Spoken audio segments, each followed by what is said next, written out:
Assalamualaikum warahmatullahi wabarakatuh. Alhamdulillahirabbil alamin. Wassalatu wassalamu ala asrofil anbiya'i wal mursalin wa ala alihi wa ashabihi rasulillahi ajma'in. Para pemirsa, para mahasiswa dan semua yang melihat video ini, semoga Allah Subhanahu wa taala selalu melindungi kita. Pada kesempatan yang sangat berbahagia ini, insyaallah kita akan membahas perspektif manusia dalam Islam. Sebelum kita membahas tentang perspektif manusia secara Islam, ada beberapa tujuan yang memang harus kita pelajari. Yang pertama, kita harus mengerti bagaimana hakikat kedudukan manusia. Kemudian bagaimana tahapan penciptaan manusia, terus kemudian bagaimana fase-fase perkembangan manusia dalam Al-Quran. Mengetahui hakikat kedudukan manusia, banyak para ahli mengatakan dari berbagai perspektif, misalkan dari perspektif sosiologi, bahwasannya manusia ditelaah bagaimana manusia berinteraksi dengan manusia yang lainnya, bagaimana dia bergaul dan bagaimana dia bermasyarakat. Dari perspektif antropologi, manusia menjadi sebuah studi tentang budaya umat manusia.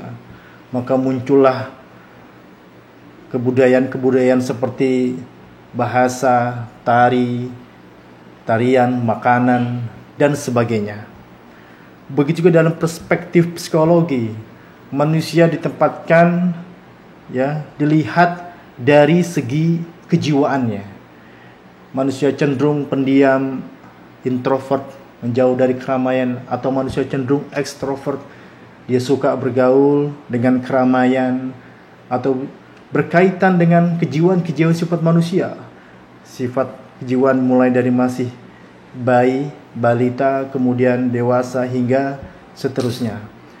Begitu dengan perspektif filsafat, manusia itu terdiri dari esensial, yaitu tubuh dan jiwa. Dan juga dalam perspektif hukum, makhluk yang mempunyai martabat yang nilai tinggi, bahwa kedudukan manusia mempunyai hak dan kewajiban atau hak asasi.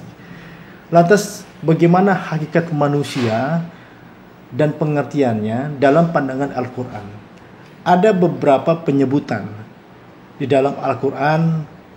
Manusia disebut sebagai al-bashar. Apa itu al-bashar? Al-bashar adalah manusia memenuhi sifat biologisnya. Dia makan, kemudian dia minum, dia berjalan.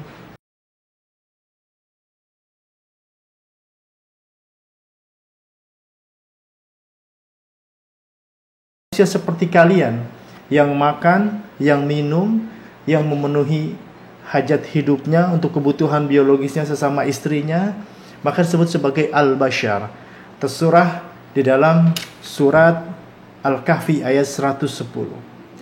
Kemudian juga manusia disebut sebagai al-insan. Apa itu al-insan?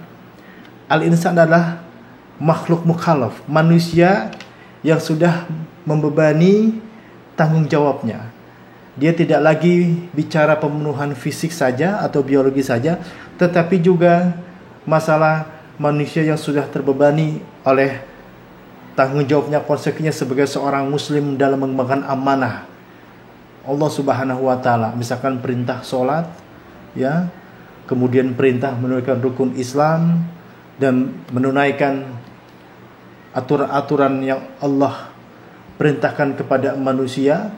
Tetapi tidak itu saja, tetapi juga ada al-insan ini juga manusia dilihat dari kejiwaannya. Bagaimana dia bergembira, bagaimana dia bersedih, bagaimana dia mempunyai sifat-sifat seperti sifat-sifat manusia, sehingga manusia ini sebagai disebut al-insan, Kemudian di dalam Al-Quran ada penyebutan manusia juga sebagai penyebutan namanya An-Nas. Apa itu An-Nas? An-Nas itu adalah jamak dari kata al-insan. An-Nas itu digunakan untuk menunjukkan sekelompok manusia ya, manusia yang banyak, yang berinteraksi, yang bermasyarakat, berkelompok, ya, manusia, sehingga manusia bisa ada komunitas, ada kelompok tertentu, sebagaimana Allah juga firmankan dalam surat Al-Hujurat, ya ayuhanas inna khalaqnakum min dzakari wa untha wa ja'alnakum su'uba wa qabaila lita'aruf. Ya, bagaimana, ya, manusia itu Allah ciptakan laki-laki dan perempuan, kemudian Allah jadikan berbangsa-bangsa, bersuku, berbudaya untuk saling kenal mengenal. Makanya ini manusia sebagai anas, dia sebagai manusia yang tidak bisa lepas, ya, interaksi sebagai makhluk sosial, berkelompok, bersuku, dan berbangsa-bangsa. Lantas ada tujuan kenapa manusia diciptakan. Yang pertama, tujuan manusia diciptakan adalah beribadah kepada Allah Subhanahu wa taala. Ma khalaqtul jinna wal insa illa liya'budun. Tidaklah aku ciptakan jin dan manusia untuk menyembah, beribadah kepada Allah Subhanahu wa taala.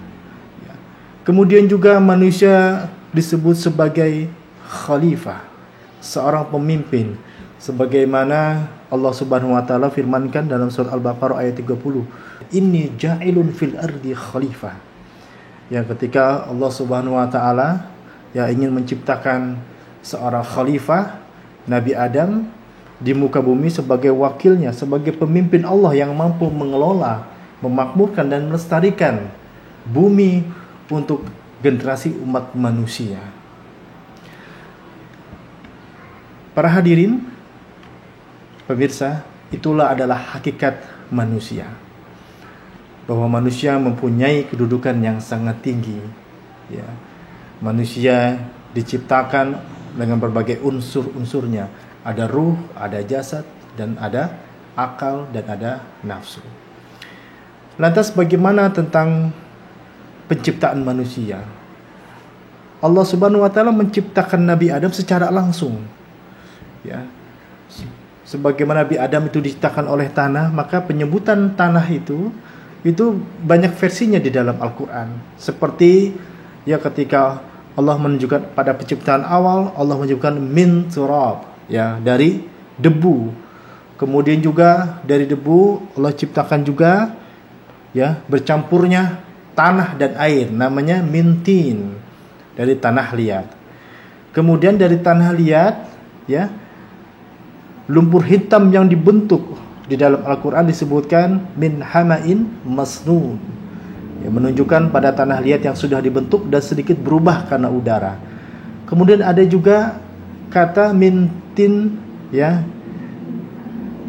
tanah yang lekat dan tetap, menunjukkan pada tanah liat yang sudah memiliki bentuk yang tetap. Kemudian Allah Subhanahu wa taala menyebutnya sebagai tanah liat yang kering, ya, min salsali min hama'in masnun, menunjukkan bahwa tanah yang memiliki bentuk tetap tadi sudah kering dan bisa menimbulkan suara. Dan yang terakhir adalah tanah kering seperti tembikar, min salsalin kafalkhar, ya, min salsalin kafakhar, itu yang sudah disempurnakan dengan memasukkan ke dalam api seperti porselin. Kemudian Allah Subhanahu wa taala mengabarkan tentang ditiupnya ruh ke dalam jasad tadi dan sempurnalah penciptaannya. Jadi begitu banyak prosesnya.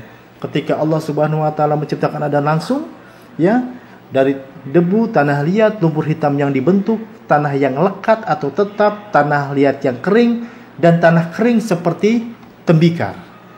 Maka disitulah, ya, Nabi Adam diciptakan oleh Allah Subhanahu wa taala. Lantas bagaimana penciptaan secara reproduksi? Yang dari tetes mani bercampur kemudian menjadi butiran-butiran sel dan membentuk janin. Sebagaimana Allah firmankan dalam surah Al-Insan ayat 2. Ya. Tahapan pertama ketika Al-Quran berbicara tahap penciptaan melalui reproduksi. Ya. Tahap pertama ada nutfah.